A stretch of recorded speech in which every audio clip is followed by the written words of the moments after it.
자, 이슈 포커스 기호일보 한동식 국장과 함께합니다. 자, 한동식 국장님 안녕하세요. 네, 안녕하세요. 예, 어제 출근길 고생들이 많았을 텐데요. 간밤에 쏟아진 눈이 한파에 얼어붙으면서 도심 교통이 마비가 되는 등 시민들이 큰 불편을 겪었다고 하는데 어느 정도였습니까? 네, 최강 한파와 함께 눈폭탄이 쏟아지면서 또 인천 도심 교통이 한때 마비되는 등 출퇴근 시민들이 큰 불편을 겪었습니다. 네. 이게 뭐 한 4cm 정도의 이게 눈폭탄이라고 할 정도인지 모르겠는데 어쨌든 시민들이 많은 불편을 겪었는데요. 항공편도 일부 결항했고요. 백길도 끊기면서 인천 섬 주민들이 고립되기도 했습니다. 지난주에 그러니까 이제 그저께 오후 6시부터 내린 눈으로 인천에는 지역별로 1에서 4cm의 눈이 쌓였는데요. 서해 최북단의 백령도는 적설량이 11.8cm에 달했고요. 인천 내륙에서는 연수구 동춘동에서 가장 많은 4.1cm의 눈이 내렸습니다. 기상청은 이 때문에 이날 오후 7시를 기해 대설주의보를 발령했고요. 오후 9시부터는 이제 한파경보와 강풍주의보까지 내렸습니다. 더 심각했던 게 아무래도 이제 퇴근 시간과 동시에 이 강한 눈이 내리면서 그렇죠. 더 심각했던 것 같습니다. 인천 지역 주요 도로는 이제 뒤엉킨 기관 차량으로 그야말로 아수라장이 됐는데요. 저도 평소 15분 거리의 퇴근길을 1시간 이상 걸릴 정도로 애를 먹었는데 이 가장 큰 어려움이 이 한파에 내린 눈이 얼어붙으면서 이 도로가 빙판길로 변한 것도 있지만요. 이 눈이 그대로 차선을 다 가려버리다 보니까 그렇죠. 이게 어디로 이게 중앙선을 넘어가는지 이게 모를 정도로 매우 어려운 그런 상황이었습니다. 네. 폭설과 한파에 대비를 해서 인천시 등도 이제 긴급 제설 작업에 나서는 등 재난 상황에 대비를 했을 텐데 그럼에도 이제 피해가 다양하게 나왔던 것 같은데요. 이 부분도 좀 짚어주시죠. 네. 그래도 다행스러운 거는 인천에서 큰 인명 피해는 없었던 것 같습니다.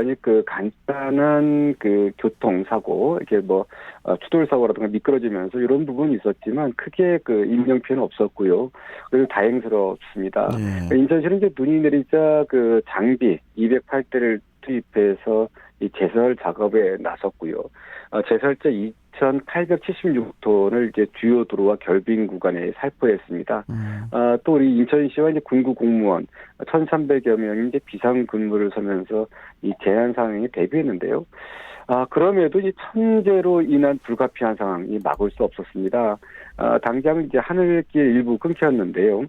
어제 오후 2시 기준으로 이제 김포 출발 25편과 제주 출발 36편 등 총 86편의 항공기가 결항됐고요. 인천공항도 이제 폭설로 인해 모두 7편의 비행기가 결항한 것으로 이제 파악됐습니다. 이 정도면 좀 미약한 수준이라고 할 수 있고요. 백길도 끊겼는데요.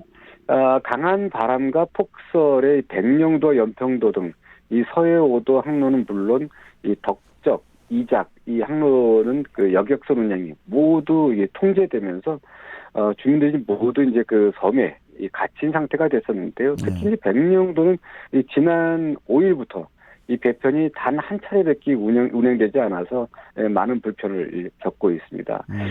이렇게 이제 인천에서는 이제 어제까지 22건의 폭설과 강풍 피해 신고가 접수됐다고 하는데요. 기상청은 오늘도 인천 지역 최저 기온이 영하 16도에 달하는 등 주말까지 한파가 이어질 것으로 예상했는데 이 한파와 함께 가장 걱정되는 부분은 바로 이제 아무래도 이제 노숙자 등 취약계층인데요. 그렇죠.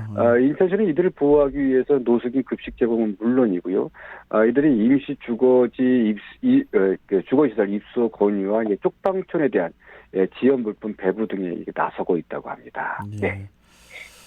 저도 오늘 새벽에 아침에 일찍 일어나서 방송국에 오면서 제일 춥더라고요, 오늘이. 고생 많으셨을 것 같아요, 오시면서. 네, 며칠 전에가 저는 제일 추웠다고 생각했었는데 오늘이 더 추웠던 것 같습니다. 그러시구나. 전 아직 밖에 안 나가봐서 모르겠는데, 걱정입니다. 각오하고 나가시기 바라겠습니다. 네. 예. 자, 이제 또 다음 소식을 좀 가보도록 하죠. 며칠 전에 인천 구치소에 대한 코로나19 전수조사를 진행을 했는데, 다행스럽게 모두 음성 판정이 됐다고 합니다. 이 부분부터 좀 말씀해 주시죠. 네, 그렇습니다. 최근 코로나19 전수조사가 이뤄진 인천구치소에서요, 다행스럽게 확진자는 없는 것으로 확인됐습니다. 네. 인천구치소는 최근 1,000여 명의 대규모 집단 감염이 발생한 이 서울 동부구치소와 같은 이 구조의 건물이라는 점에서 이 숨은 확진자가 있을 수 있다는 이 우려 때문에 전수조사가 진행됐는데요. 일단 인천구치소는요, 동부구치소처럼 이제 고층 건물에다가요, 밀폐, 밀접, 밀집 등 3밀 구조를 지닌 탓에 시설 내 바이러스가 유입될 경우에 순식간에 이제 집단 감염이 발생할 수 있다는 이런 우려가 컸었습니다. 이 때문에 인천시는 이제 미추홀 보건소를 통해서 인천구치소 직원과 수용자 등 2,425명을 대상으로 이 전수 검사를 실시했는데요. 어쨌든 모두 음성 판정이 나와서 한숨을, 안도의 한숨을 돌리게 됐는데, 이 안도의 한숨이 인천구치소뿐 아니라 이 법원과 검찰도 마찬가지였습니다. 혹시 있을 수 있는 접촉 가능성 때문인데요. 아무래도 이제 수용자들이 재판을 받거나 이제 추가 조사를 위해 인천지방법원과 이 검찰청을 이제 오가게 되는데, 이 사이에서 접촉을 통한 이 감염 가능성이 있을 수 있다, 이런 우려가 있었는데, 어떻든 이제 확진자가 나오지 않아 다행이긴 한데, 만약에 이제 확진자가 나왔으면 상당히 골치 아픈 상황이 벌어질 뻔했다는 게 이 구치소 안팎의 표정입니다. 네. 자, 그런데 이제 매우 다행스러운 일이기는 하지만 감염병 전문가들 사이에서는 아직 안심하기는 이르다는 그런 목소리가 나온다고 하는데요. 이유가 뭡니까? 네. 전에도 말씀드렸지만 구치소 건물 구조상 바이러스가 언제든 발현만 하면은 이제 순식간에 퍼질 수 있다는 이런 부분 때문에요. 그래서 이제 긴장을 늦춰서는 안 된다, 이런 지적이 나오는데, 인천 구치소에 있는 수용자는 지금 현재 이 가장 큰 문제가 이제 수용 정원을 초과하고 있는 점입니다. 지금 현재 이곳의 정원은 1,470명인데 현재 2,000명대를 유지하고 있어서요. 매우 밀집도가 높습니다. 그렇네요. 이 밀집도가 높다는 것은 아무래도 바이러스 유입 시 순식간에 집단 감염으로 번질 수 있다는 점인데요. 이미 1,000여 명의 확진자가 발생한 동부구치소 역시 이제 인천구치소처럼 이 고층 빌딩 형태에다가 이 전형적인 이 3밀 구조, 그러니까 밀집도가 높고 접촉도 빈번하고요.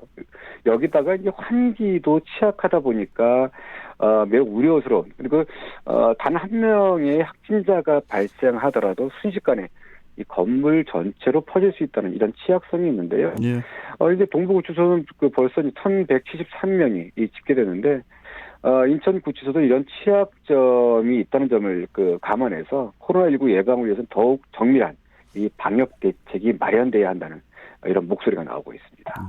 네. 참, 그나저나 인천구치소만 그 안에 있는 사람이 2,000명이라고요? 네네. 참, 이거 구치소에 많이들 들어가 있네요. 네. 예. 자, 여기까지 오늘 말씀 듣고요. 또 월요일에 뵙겠습니다. 고맙습니다. 네, 감사합니다. 자, 이슈 포커스 기호일보 한동식 국장이었습니다.